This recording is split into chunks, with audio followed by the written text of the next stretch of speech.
Well, ladies and gentlemen, welcome to Hello Dave. We have a lot of stuff to talk about. We're going to dive right into it, and we're going to start with the problems over on Canon's Discord server. For those of you who don't know, I assume a lot of you will. On Sunday evening or afternoon, depending on where you live, Canonn Research Discord server was hijacked. If you went into the server, there would be a single channel with a verification link that the server said that you needed to click. If you were to click that link, you would have your account hijacked. And that doesn't matter if you have two-factor authentication running or what's going on. A lot of people fell for this. It was very, very cleverly disguised, I must admit. And also therefore had their account hijacked too. And that means once the account was hijacked, that account was then used to just spam more links to join the Canonn Discord server in all the channels, all the servers they were on, spreading this even further. And every time just one went in and clicked that link, then it moved on and kept moving on like that and spreading like wildfire. Now I'm recording this Sunday evening. At the time of this recording, it is still ongoing. Canonn has still not gotten control back over the server. As I also posted in a short yesterday, I recommend that you do keep an eye on the Canonn Twitter feed, as they will keep you guys updated over there about what's going on and how they're gonna get access to when the server is safe to rejoin. We have, of course, not on my own community Discord server been completely free of it. We had lots and lots of accounts since we obviously share a lot of accounts with people on Canonn, with lots of account who was compromised. Luckily, we have set up our auto mod bot on the server very, very well, and that means that it would pretty much instantly delete links as soon as they were posted. Compromised account would also automatically be banned from the server if they were posting. We have like a whole system set up so you get like warning points, and these warning points have a certain like time period before they expire. But if you manage to accumulate enough points before they expire, then you eventually you will get a ban from the server. Now we do realize that a lot of the people who were banned for this is of course not just bot accounts, it's people's actual accounts. What we have already done is a lot of those people who have been banned, we have manually gone in and unbanned them, and that means that once they get access to their account again, you can go in and you can of course rejoin the server. We just had to get you out until until you get access to your account again. If you for some reason have been banned from the D2A community server and you cannot rejoin, so if you've not been unbanned by either me or one of the moderators, get a hold of us. I try to contact us on one of us on Discord. If you can't get a hold of us on Discord, send me an email. We'll get you unbanned. We'll get you back into the server. That also means, again, as I said, that we've been able to keep the links on our server to pretty much non-existent. They would exist for 1 second, 2 seconds, and then they will be automatically deleted by our bots. And should there be other Elite Dangerous community servers, moderators, or owners out there who want to have like a talk, come by and talk about how we've set it up, because we've had multiple bot attacks over the last 7 years and pretty much set up what seems for now to be a pretty solid defense against these kind of things. If you want to help protect your own server against these things, get a hold of either me, get a hold of one of the moderators. We'll set up a chat and we can talk about how we set it up. My server has been part of the Discord like partner program for years as well, and that means we also have had access directly to the people behind Discord, and they hold like regular talks about these kind of things, like how do you protect your server against stuff like this. So I think the D2A server is pretty well protected against these things, and I would love to share this to help make the Elite Dangerous community servers more secure for all of us, so we don't get these bot spam accounts or bot spam attacks happening in the future. Also, today is the 12th of September, and that means, unless something has happened, then it should be today that you guys can begin to request the transfer over from console to PC. Again, just a very brief recap, because I saw that posted a lot in the last week's Hello Dave. If you do make a transfer of your account, you can still continue to play on your console. Your console account is not removed. It's not a transfer is really a bad, because it assumes like it's being removed. It's a copy, right? So your console account is being copied over to PC, and then they both live simultaneously, but they will be separate accounts. That means stuff you do on one will not affect the other, and vice versa. So that was just asked a lot last week. But of course, since I am recording this Sunday evening, I have not yet seen how the process works. As far as I know, Frontier is going to launch some kind of portal.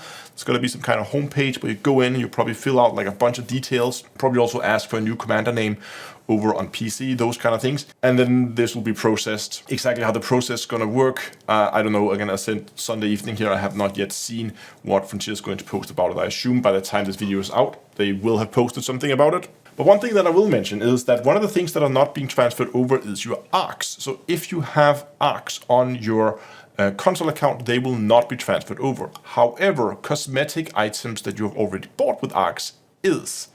That means you can spend your ARCs over on your console account before you request a transfer, and all those cosmetics you bought will also be transferred over. And as a really nice gesture actually from Frontier, what they're doing right now is they're running a huge discount on a lot of the cosmetics, meaning that you can use those ARCs to get things cheaper. They're going to keep running it until the 20th of September, which is like next week sometime, I think. Yeah, Tuesday next week. I think it's a nice gesture from Frontier to make this discount run while we have the transfer happening anyway. Also, in Elite Dangerous, we are all doomed. We are all going to die. Earlier this week, Frontier launched a rather big patch actually, and the only thing they were really fixing, they said that some lens flares was not visible from the correct distances. Turned out what they were referring to is, of course, the Stargoid that we were able to see from much greater distances than we were actually supposed to. So that was unfortunately a bug. But now that it has been discovered, we know how to track it using the FSS scanner to listen for it and fly towards it. It can still be found if you fly towards it for long enough. You will eventually find it. You could just not see it from that far away as you could before. But not only that, a second Stargoid has been confirmed. This is not just one. And my guess is if there are two, well, there's likely more of them. So there is a lot of Stargoids, is my guess, out there. And it seems, as far as I know, that they're all heading towards the bubble. And that leads me on to the next section here. And I just want to give a warning. This next section here is going to contain spoilers based on leaked information. So if you don't want those spoilers about the Stargoids and what's going on, what you do is you go down to the timeline and you jump ahead to the next timestamp. Then you won't get any spoilers. So, if you don't want spoilers, pause the video, jump ahead now.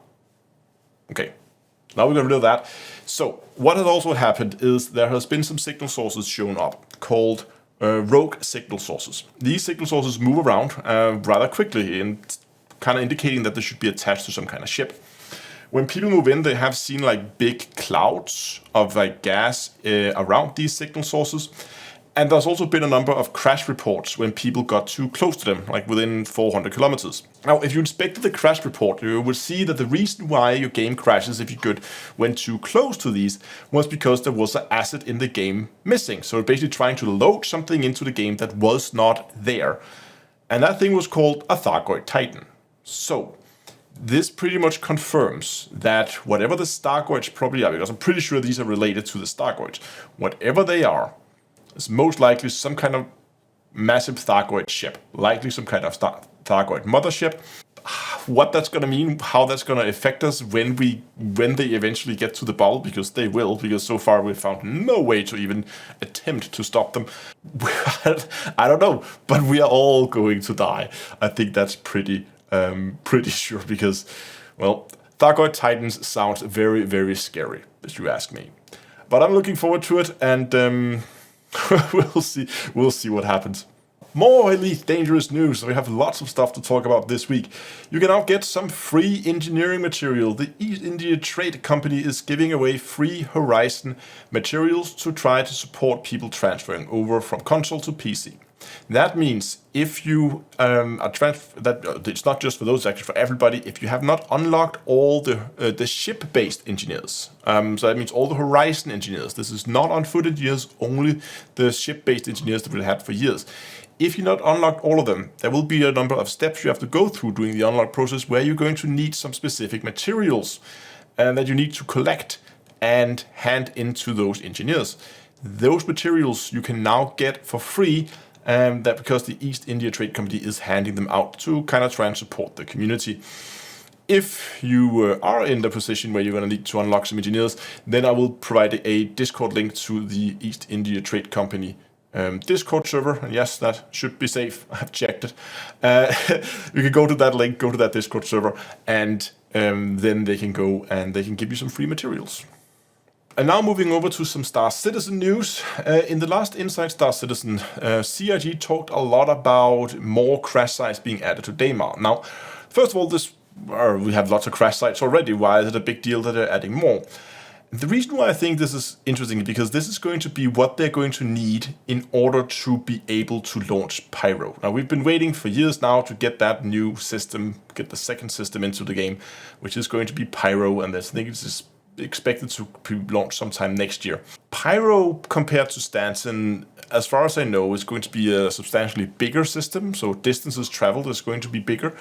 But where Stanton is a relatively secure system with relatively high security presence in the area, Pyro is going to be much more of a frontier outlaw kind of system. And that means that the way the system is going to work is there's going to be a bunch of smaller pirate factions that's going to have bases all over the place. Now, these bases can be quite makeshift, and that means a lot of them is going to be built inside derelict ships, inside caves. And this is why we are seeing all these derelict ships and these missions towards them and the makeshift bases that are built around them being tested in Stanton right now. This is all preparation steps for Pyro, because they're going to be there in bulk, because all these small pirate factions all over the place, they're not going to build massive space stations. They're going to find some structure that's already there, use what they can to build something, and then use that as a habitat, a place to live. And this actually segues very nicely into the next topic. It was also on Star Citizen, and is this year's CitizenCon, which is going to take place on October 8th. This year, the way it's going to work is there's going to be a whole bunch of online, it's going to be a live stream with a lot of talks and interviews with developers. And they're pretty much all going to be under the headline Journey to Pyro. So really shows that the main focus for CIG right now is to get Pyro done and ready for launch.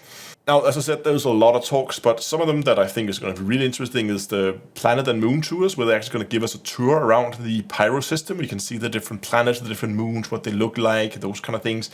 They're going to talk about some of the mission archetypes and how they're going to play into this new outlaw system. And then finally, there's also going to be a talk about underground bases. So again, as I said, there's going to be lots of makeshift bases, and what you've seen so far is all built inside derelict ships, but they're going to be focusing a lot more also on building bases inside caves and stuff like that. And I think that could be pretty cool as well. Lots of more talks, so you go and there's going to be played that day, and together with all the interviews and talks they're going to be given, there's also going to be prizes and giveaways where you can win both in-game items, ships, those kind of things, but also physical items. I think they have some, at least one, I don't know how many actually, but they at least have some Tobii Eye track stuff going on where you can win the Tobii Eye track. So plenty of reasons to be paying attention on October 8th for this year's CitizenCon.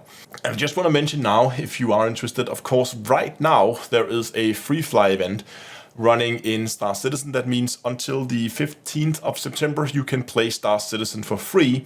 All you have to do is you need to create an account. You can do that at getstarcitizen.d2ea.com.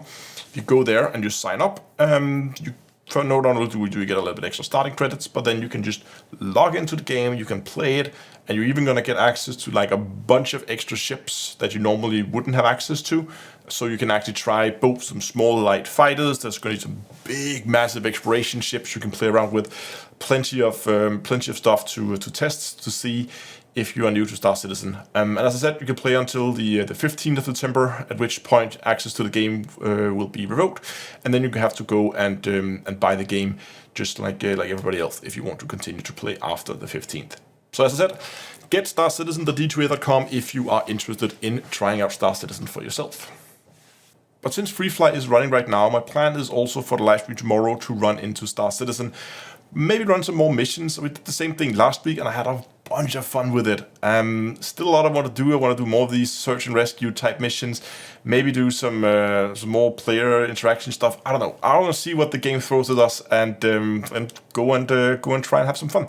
With a small caveat, of course, that if something major happens with the Stargoids over in Elite Dangerous, then I am going to, of course, be live streaming that, so we can go and watch that. But assuming the Stargoids are just going to continue their journey towards the bubble and our impending doom, then I am going to jump over in Star Citizen and have some fun over there.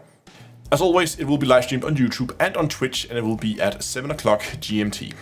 Thanks a lot for watching, and also next time, I'll see you guys in space.